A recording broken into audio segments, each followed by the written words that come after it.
então, Pamela, qual que é o meu talento? Como eu faço para descobrir o meu talento? Como eu faço para descobrir minha missão e o meu propósito?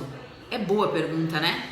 Esse foi o tema mais votado no Instagram e é por isso que eu tô fazendo esse vídeo. E hoje eu vou dar 2 técnicas que eu apliquei na minha vida, que eu aprendi em treinamento, que no final eu vou dar o nome da pessoa que me treinou para que eu encontrasse o meu talento. E normalmente nós temos habilidades e temos que ser quase que obrigados a fazer competências que não tem nada a ver com aquilo que a gente faz bem, mas a gente faz. Por exemplo, tu vai escolher a faculdade. Então, eu tenho na minha família 2 advogados, eu tenho 2 engenheiros e essas pessoas elas estão bem de vida e aí se cria uma crença de que aquilo ali é o que pode ser feito para que eu também tenha sucesso. E aí vem uma questão da família, vem uma questão dos amigos que acabam de uma forma indireta tentando te influenciar no inconsciente mesmo de que você precisa fazer tal faculdade ou que você precisa fazer tal coisa. E quase sempre a gente vê muitas pessoas cancelando suas faculdades, trocando de ramo muitas vezes por não ter a informação de como descobrir o seu talento. Eu acredito que é tudo no seu tempo, mas eu também demorei para entender, já estava em mim, mas eu demorei para compreender qual que era o meu talento, minha missão, meu propósito. E aí quando eu me deparei, fez assim, ó, pá, Pamela, é isso. Porque eu participei desse treinamento e eu respondi as 2 perguntas que eu quero colocar para você nesse vídeo. E aí você começa a ler um livro e aquele livro ele não te interessa. Você lê as primeiras páginas e você fica tipo assim, não, esse livro não tem nada a ver, mas você termina de ler o livro porque você precisa começar e terminar as coisas, né? A gente ouve muito isso. Cara, tu não tem que começar e terminar. Se tu não gostou do livro, tu fecha o livro, tu não me conectei com esse livro e não vou ler. Mas a gente não entende isso. E aí a gente tem uma cobrancinha do tipo, comecei e tenho que terminar. Começou a faculdade, tenho que terminar. E aí a questão da faculdade também é uma decisão muito difícil, porque tem outras pessoas envolvidas que acreditam, que sonham muito mais com a formatura daquilo que você está fazendo do que você propriamente. E aí num desses treinamentos, eu ouvi a seguinte pergunta. O que você faz? Essa é a primeira. Analise. O que você faz com mais facilidade do que as pessoas que você convive? Qual que é a atividade que você faz que você tem muito mais destaque e habilidade do que as pessoas que você convive? Muito bem. Aí você pensa, cara, o que eu faço bem assim, que as pessoas, né? E eu entrei nisso, eu fiquei tipo assim, cara, o que eu faço bem? Qual que é aquela coisa que as pessoas dizem assim, bah, Pamela, isso aí eu queria fazer como tu. Bah, isso aí, boa, tu faz muito bem. Então só existe uma única coisa que você faz muito bem, muito bem. E aí quando eu entrei nesse conflito de o que eu faço bem? Qual que é a coisa que eu melhor faço? Eu fiquei muito tempo sem descobrir o que realmente eu fazia bem, porque nós somos críticos com a gente mesmo.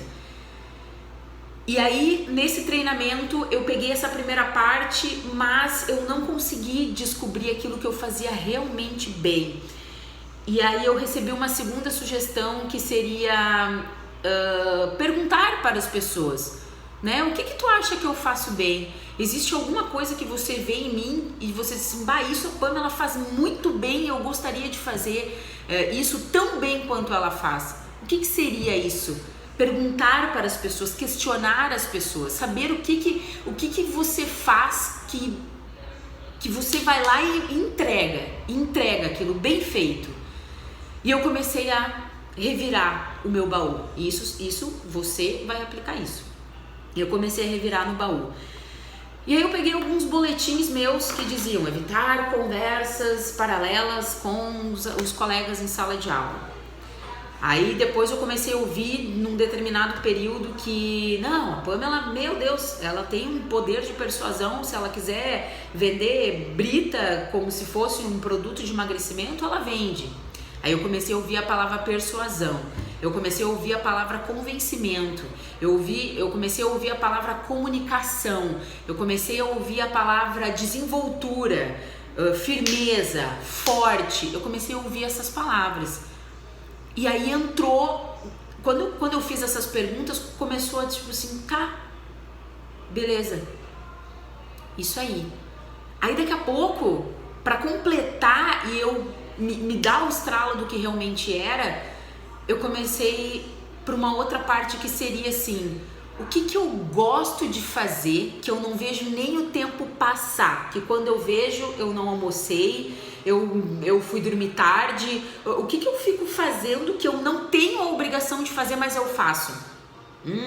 O que eu fico fazendo que eu não tenho a obrigação de fazer e eu faço? Porque muitas coisas nós temos a obrigação de fazer. Então você tem a obrigação de chegar no horário, você tem a obrigação de bater a meta, você tem a obrigação de vender o produto da empresa, né? Quando você é um vendedor, você tem a obrigação de entregar os documentos de declaração de imposto de renda, você tem a obrigação de fazer o encerramento de uma nota fiscal. Essas são obrigações, tá? Mas o que você faz quando você não é obrigado a fazer? Qual que é a situação que você se ocupa e que você gosta muito de fazer e aquilo simplesmente flui, quando tu vê a hora passou e tu ficou horas naquilo e você fez com leveza, com prazer. Essa também é um outro caminho para você descobrir qual que é o seu talento e o seu propósito. E aí, enquanto eu estava nos treinamentos da Herbalife, eu lembro, dentro da construção do que eu fazia, eu lembro que eu ficava muito hiper mega feliz quando me convidavam para palestrar em um evento, para ser VIP de um evento, para ensinar outras pessoas a fazer alguma coisa daquilo que eu vinha fazendo. E aí eu comecei a juntar os pontos. Então, as pessoas me deram feedback daquilo que eu fazia bem, que envolvia a comunicação. Daqui a pouco eu comecei a me questionar sobre as minhas habilidades, aquilo que eu realmente fazia, e depois eu percebi que quando eu ia planejar uma apresentação, eu fazia aquilo feliz. Eu não via a hora passar, eu montando PowerPoint, fazendo pesquisa sobre o tema, o que eu ia dizer, montando os slides, como que eu ia passar a mensagem, como é que eu ia encerrar a apresentação. E aí eu me sentia feliz e a hora voava. Eu juntei os 3 pontos para entender que palestra, o palco, a comunicação, a minha facilidade de falar com as pessoas, a minha facilidade de conversar, de envolver as pessoas, era o meu grande talento. Se você pegar esses 3 pontos que eu coloquei nesse vídeo, você vai descobrir o seu talento. Porém, depois que você descobre o seu talento, você precisa refinar o seu talento. Você precisa treinar massivamente com disciplina para você aprimorar o seu talento. E aí, todos os dias, incansavelmente, você vai caminhar em direção ao seu sonho, aquilo que lhe faz bem, aquilo que preenche o seu coração, que faz o seu coração vibrar. Eu descobri e eu espero muito que vocês possam assistir esse vídeo, pegar essas 3 coisas. O que eu realmente faço bem? Muito bem, não ficou claro. Tá, mas as pessoas, o que tu acha que eu faço bem? Amigos, qual é a coisa que tu acha que eu faço, né? Que eu entrego e que fica bem feito? E depois disso, você começa a analisar aquilo que dá prazer para você, que você faz com muita facilidade, muita rapidez, que o tempo voa e que você faz quando você não é obrigado a fazer. E mesmo assim você faz e a hora passa e a hora voa. E aí depois que você descobrir, você treina o seu talento até você ficar muito bom e poder trabalhar e desenvolver ele. Eu desejo muito que você consiga, com esse vídeo, fazer essas perguntas e encontrar qual que é o seu verdadeiro propósito e talento, porque não existe nada que faça você mais feliz do que você realmente trabalhar, se desenvolver e fazer aquilo que você gosta, tá bom? Esse é o vídeo para encerrar a semana. Esse vídeo vai estar disponível no Insta e também vai estar disponível no canal do YouTube. Comentem, marquem outras pessoas que possam assistir e também se beneficiar dessa informação.